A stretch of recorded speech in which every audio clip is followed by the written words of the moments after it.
every January 22nd, which was his date of death, I become very melancholy. I just, even if I don't say anything, it's very painful for me inside. I just remember him.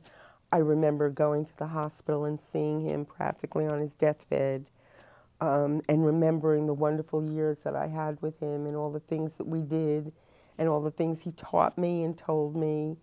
And I think about him a lot. I can see something and I'll say, I remember when my father told me about these things. I went to see the play Golda in New York with Tova Feldshuh.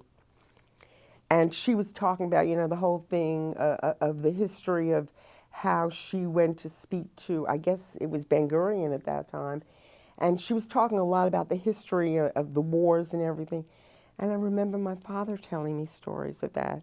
So, there are things that will suddenly make me think of him. If I go to something in Yiddish or they play a song in Yiddish, I'll think of my father because I equate the two of them. I mean, my whole Yiddish background was my father. I mean, my mother contributed, but my mother wasn't the one who spoke to me in Yiddish. My mother wasn't the one who